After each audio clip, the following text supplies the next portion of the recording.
काल सर्प दोष सच या मार्केटिंग?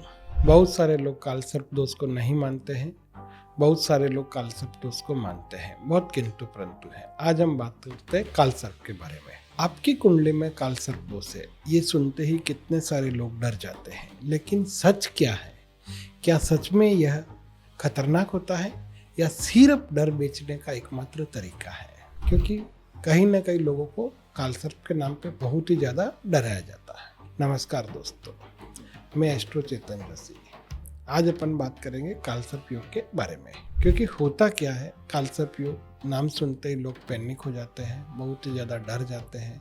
कहीं ना कहीं लोगों को इतना ज़्यादा डरा दिया जाता है, गुमराह कर दिया जाता है कि वो सोच नहीं पाते हैं।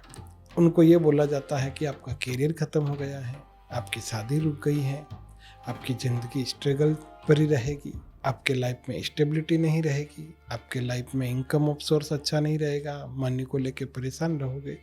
लेकिन वास्तव में ये सच कितना है और ये कितना मिथ है? मिथ मतलब क्या है? ये बहुत टेक्निकल पॉइंट ऑफ व्यू से आपको समझाते हैं। सबसे पहले समझते हैं काल सर्प होता क्या है। जब कुंडली में सारे के सारे ग्रह जैसे 1 to 8 हो गए तो 5 ग्रह खाली हो गए तो वो काल सर्प योग बन जाएगा। अगर 5 ग्रह एक साथ जाते तो काल सर्प योग बनता है। अब राहु और केतु एक साइड में आ जाते हैं। ये दोनों ही शैडो प्लैनेट है, छाया ग्रह हैं जो लाइफ में illusion, confusion, sudden event create करते हैं। मतलब सिंपल लैंग्वेज में लाइफ में अप्स एंड डाउन बहुत ही ज़्यादा हो सकता है और ये कभी भी आपको स्ट्रेट रास्ता नहीं देते हैं। तो इस नाम पे डर बेचा जाता है। अब वास्तव में क्या है, अब समझते हैं। अब प्रॉब्लम यहाँ से स्टार्ट होती है।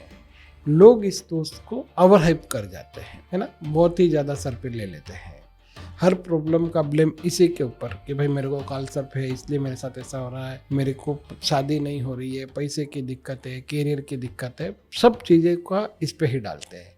लेकिन सच ये नहीं है।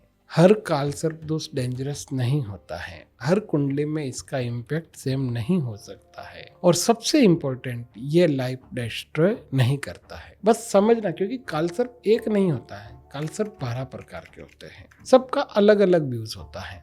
मैं आपको एक स्ट्रांग बात बताता हूँ, बहुत सारे सक्सेसफुल लोगों की कुंडली में भी काल सर्प दोष होता है। ऐसा नहीं है, बहुत सारे हैं। अपने स्वतंत्र भारत की कुंडली का भी काल सर्प दोष है, बहुत आगे तक गए हैं, फिर भी वो लाइफ में आगे बढ़ते हैं।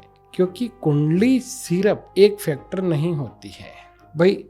आप कहीं ना कहीं पूरा चार्ट देखिए, पूरा चार्ट देखने के बाद देखा जाएगा कि कैसे क्या है, फिर प्लैनेट की स्ट्रेंथ कैसी है, फिर उनके हाउसेस कैसे हैं, है ना, सबका एक एस्पेक्ट निकालिए कैसे क्या जा रहा है।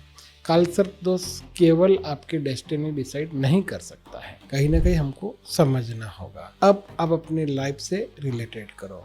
क्या आपको लगता है कि सब कुछ डिले हो रहा है? क्या आपको लगता है कि मेहनत ज़्यादा हो रही है, रिजल्ट बहुत कम मिल रहा है? क्या आपको लगता है कभी सक्सेस मिलती है, सडनली प्रॉब्लम आ जाती है? या ये पैटर्न काल सर्प पे मिल सकते हैं? मैं मानता हूँ मे भी पॉसिबल हो भी सकता है, लेकिन सिर्फ इस वजह से हो ये मैं नहीं कहूँगा। कभी कभी ये आपको पुश कराता है ना। स्ट्रॉन्ग बनने के लिए, फोकस्ड होने के लिए आपको कुछ न कुछ मजबूत करना होगा, इरादे और अच्छे रखने होंगे। अब आते हैं सबसे इम्पोर्टेंट पॉइंट पर। काल सर्प दोष है, तुरंत पूजा करवाइए, नहीं तो लाइफ खराब हो जाएगी। ऐसे डायलॉग्स आपने बहुत सुने होंगे। यहाँ आपको समझना है, हर रेमेडी जरूरी है ये जरूरी नहीं होता है। हर केस में हेवी पूजा लगे ये भी जरूरी नहीं होता। कोई रिक्वायरमेंट नहीं है कि आप हेवी पूजा करो, कोई रिक्वायरमेंट नहीं है कि आपको ये करो।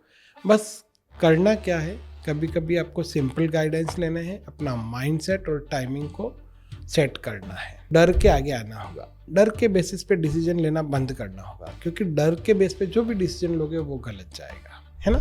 सिंपल सा उपाय, बहुत सिंपल से। होता क्या भाई, काल सर्प योग है, कुछ भी मत करो। इसका सीधा सा मतलब है कि हल्की फुल्की आप रेमेडी करो। इसका मतलब ये नहीं है कि इसकी रेमेडी काम नहीं करेगी, इसकी रेमेडी बिल्कुल काम करेगी। हम तो बोलते हैं भोलेनाथ की पूजा करो, बहुत सिंपल सा रुद्राभिषेक कराओ। बस रेमेडीज के नाम पे यही है। राइट केस में राइट वे का अगर काम लेंगे तो काम अच्छे से होगा। आपको डिसिप्लिन और कंसिस्टेंसी के साथ आगे बढ़ना होगा, कार्मिक पूजाएं करनी होगी, क्योंकि कालसर्प योग सिर्फ एक लेसन देता है, वो आपके माइंड को कंट्रोल करता है और आपको वही चीज़ समझना होगा। कालसर्प योग की सबसे अच्छी विशेषता क्या होती है? देखो, मैं मान सकता हूँ कि ये लाइफ के किसी पार्ट को या समय को आपको थोड़ा बहुत हर्डल दे सकता है, स्ट्रगल, पर इसका प्लस पॉइंट बहुत बढ़िया है। आयु को हम 2 भाग में बांटते हैं, पूर्वाध और उत्तराध, है ना। जीवन का आगे का हिस्सा और पीछे का हिस्सा। अगर पूर्वाध अगर आपका कहीं ना कहीं परेशानी करता है तो उत्तराध बहुत अच्छा जाएगा। एक सिंपल सा एग्जांपल देता हूँ, गुलशन कुमार, है ना। वो व्यक्ति अपने जीवन के शुरू के जीवन में उसने साइकिल पे कैसेट बेची थी, पर इसका उत्तराध बहुत बढ़िया गया, है ना।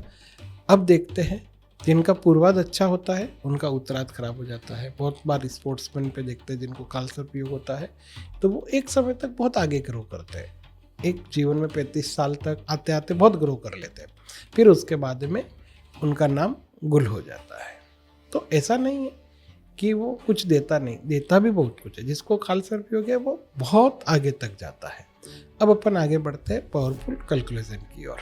तो कालसर्प डोज ना तो पूरी तरह से मिथ है, ना ही ये डेंजरस है जितना बताया जाता है। सच में यह एक कार्मिक पैटर्न है जो आपको टेस्ट करता है और ग्रो भी करता है। डरने की नहीं, समझने की जरूरत है। और आप जब समझ जाते हो तो वही डोज आपकी स्ट्रेंथ बन सकता है। बस आपको समझना होगा। नमस्ते।